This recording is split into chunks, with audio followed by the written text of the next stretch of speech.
जैसा कि हम लोगों ने पिछले क्लास में पढ़ा था इंट्रोडक्शन ऑफ बैलेंस शीट, तो इसमें मैंने आप लोगों को एसेट और लायबिलिटी के बारे में बताया था।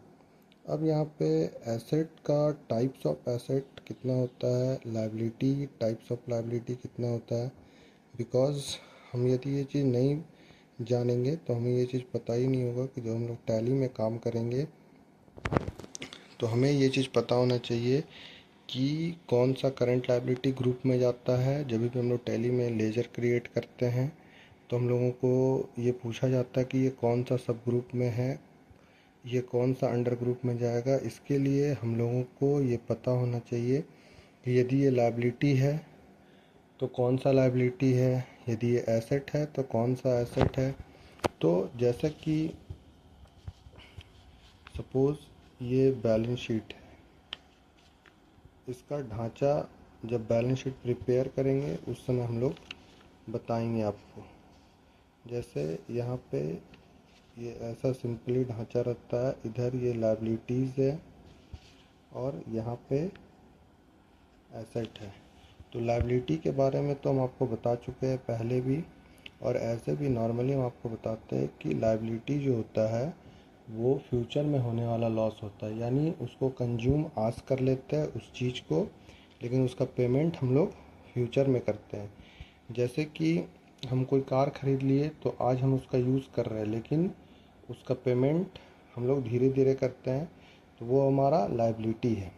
जैसे हम लोग फॉर्म भरते हैं, किसी दोस्त से पैसा ले लिए, तो आज पैसा ले लिया, हम उसका यूज़ कर लिए, लेकिन मेरे दिमाग में ये चीज़ आता है कि हमको कल उसको पेमेंट करना, तो ये हमारा लायबिलिटी है कि हमारे पॉकेट से लॉस पैसा जब घटेगा, जब भी पैसा देंगे तो यदि 100 रुपया है, 50 रुपये देना है तो वो पैसा घटेगा, तो वो लॉस होगा, लेकिन वो फ्यूचर में होने वाला लॉस है।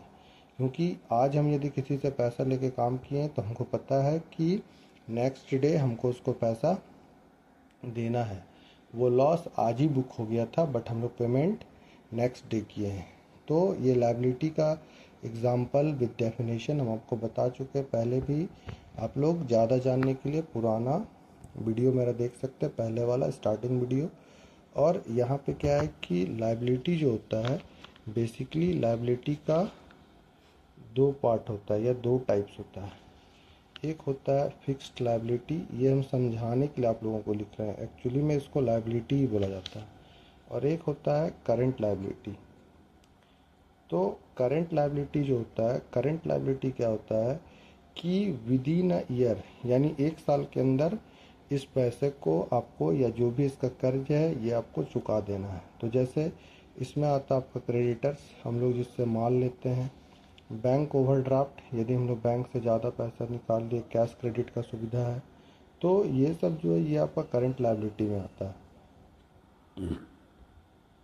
और एक होता है फिक्स लायबिलिटी या लायबिलिटी जिसको हम लोग बोलते हैं।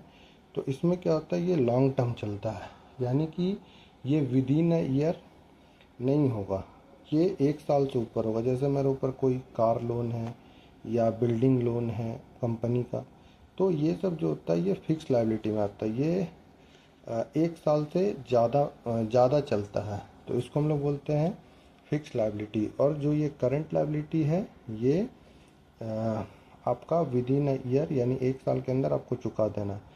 तो जैसे हम लोग बिजनेस चला रहे हैं तो ये क्रेडिटर्स है, हम लोग एक साल के अंदर पेमेंट कर देंगे। ओवरड्राफ्ट है तो एक साल के अंदर पेमेंट लेगा। But fix liability, building, machine, furniture, fixture, ये सब का जो लोन होता है ये लंबा समय तक चलता है, इसलिए इसको फिक्स लायबिलिटी बोला जाता है। एक्चुअली में लायबिलिटी का भी फिक्स नहीं होता है, ये समझाने के लिए हम आपको बताएं। तो यहाँ पे क्या है कि आज हम आप लोगों को ये लायबिलिटी बता दिए। लायबिलिटी का हिंदी में भी आप लोग जान सकते हैं, ये दायित्व है, करंट, और ये फिक्स्ड है। और नेक्स्ट डे हम लोग टाइप्स ऑफ एसेट पढ़ेंगे नेक्स्ट वीडियो में।